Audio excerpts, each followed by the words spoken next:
Halo teman-teman, selamat datang di YouTube channel aku. Kali ini aku bakal ngebahas tentang bab 3, hukum perusahaan. Nah, yang pertama, apa sih hukum perusahaan itu? Hukum perusahaan adalah pengkhususan dari beberapa bab dalam KUH Perdata dan KUHD. Kodifikasi ditambah dengan sebuah peraturan perundangan lain yang mengatur tentang perusahaan. Nah, perkumpulan itu adalah induk atau bentuk asal dari segala bentuk persekutuan yang bergerak dalam dunia bisnis atau dunia usaha. Unsur-unsur yang ada dalam perkumpulan itu harus adanya kepentingan bersama, kehendak bersama, tujuan bersama, dan kerjasama. Berdasarkan status hukumnya, perkumpulan itu dibedakan atas dua, yaitu perkumpulan yang berbadan hukum dan perkumpulan yang tidak berbadan hukum. Berdasarkan kepemilikan, yang pertama itu harus dimiliki satu orang atau perusahaan perorangan. Yang kedua dimiliki oleh beberapa orang, seperti firma, CV, PT.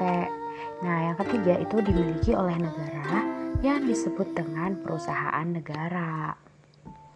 Kewajiban orang yang menjalankan perusahaan, yang pertama itu harus mempunyai dokumen perusahaan tertulis pada UU 8 tahun 1997 dan pasal 6 ayat 1 KUHD yang isinya itu setiap orang yang menjalankan perusahaan diwajibkan mengadakan catatan-catatan mengenai keadaan kekayaan menurut syarat-syarat yang diminta oleh perusahaannya sedemikian rupa, sehingga dari catatan itu setiap waktu dapat diketahui hak-hak dan kewajibannya.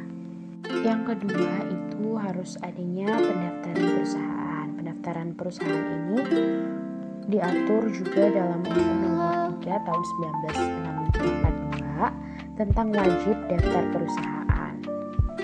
Bentuk-bentuk perusahaan. Yang pertama itu ada perserikatan perdata, dalam bahasa Belanda diartikan sebagai burgerlijke maatschappij atau partnership bahasa Inggrisnya. Adalah perjanjian antara dua orang atau lebih yang mengikatkan diri untuk memasukkan sesuatu ke dalam perserikatan dengan maksud untuk membagi keuntungan atau manfaat yang diperoleh karenanya.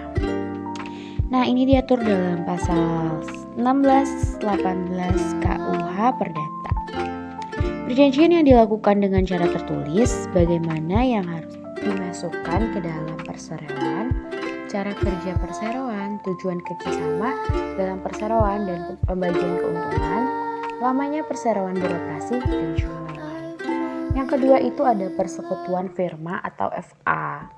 Firma ini atau partnership dalam bahasa Inggrisnya itu adalah tiap-tiap perserikatan perdata yang didirikan untuk menjalankan perusahaan dengan nama bersama. Diatur dalam pasal 16 KUHD.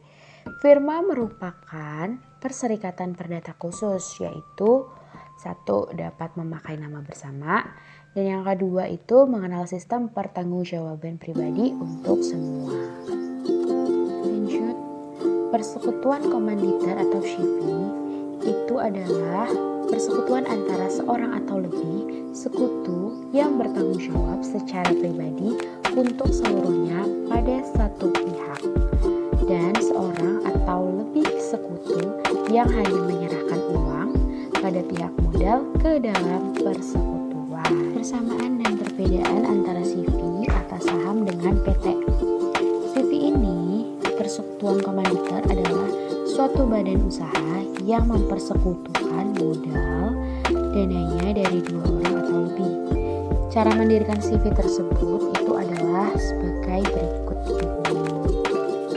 Sementara PT atau badan hukum yang merupakan persekutuan modal didirikan berdasarkan perjanjian, melakukan kegiatan usaha dengan modal dasar yang seluruhnya terbagi dalam saham dan memenuhi persyaratan yang ditetapkan dalam undang-undang ini serta peraturan pelaksanaannya, yaitu ada di pasal 1 ayat 1 UU nomor 40 tahun 2007.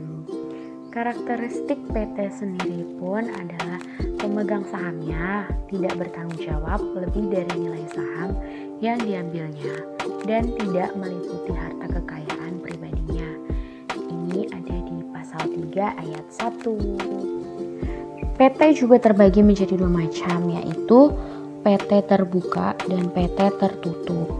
Setelah itu, bentuk-bentuk perusahaan yang lainnya itu ada kayak merger, konsolidasi, dan akuisisi.